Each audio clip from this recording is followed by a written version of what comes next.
સુરતમાં નજીવી બાબતે યુવકની હત્યા કરી ભાગી છૂટેલા હત્યારાઓને પોલીસે ઝડપી પાડ્યા।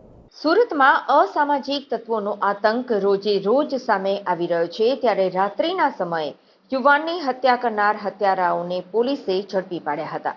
સુરતના પાંડેસરા ખાતે આવેલ શિવાજીનગરમાં રાત્રિના સમયે 19 વર્ષીય રાજ નામના યુવાનની હત્યા કરાઈ હતી।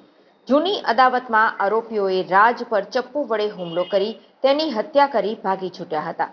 બનાવની જાણ થતાં પાંડેસરા પોલીસે સ્થળ પર દોડી જઈ લાશનો કબજો લઈ તપાસ હાથ ધરી હતી અને યુવાનની હત્યા કરી ભાગી છૂટેલા હત્યારાઓ જેમાં સૂરજ શાહ, આકાશ શર્મા તથા એક સગીર વયના આરોપી સહિત ત્રણેય હત્યારાઓને પાંડેસરા પોલીસે ઝડપી પાડી સળિયા પાછળ ધકેલી દીધા હતા।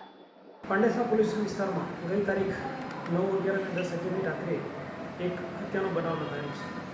બનાવની વિગત એવી છે કે આરોપી અને મરણ જનારને દિવાળીના દિવસે ફટાકડા ફોડવા મુદ્દે નાનકડી બબાલ થઈ, જેના ભાગરૂપે આરોપીઓ પોતાની બર્થડે ઉજવીને પરત આવતા હતા અને અચાનક રોડ પર ભેગા થતાં મારી પર ફટાકડા કેમ ફેંકેલા તે બાબતે ઝઘડો કરતા તૂતુમેમાં થતાં ઝઘડો ખૂબ ભયંકર સ્વરૂપ ધારણ કર્યો અને આરોપીઓએ મરણ જનારને ચપ્પુના ઘા મારી ઇન્જર્ડ કર્યો, જેને હોસ્પિટલમાં લઈ જતા દરમિયાન તે મરણ જાહેર થઈ અને ત્યારબાદ પાંડેસરા પોલીસ સ્ટેશને ફરિયાદ રજીસ્ટર કરી ગુનો દાખલ કરી આગળની તપાસ હાથ ધરી છે, જેમાં આરોપીઓ સૂરજ અને આકાશ તથા કાયદાના સંઘર્ષમાં આવેલ બાળકને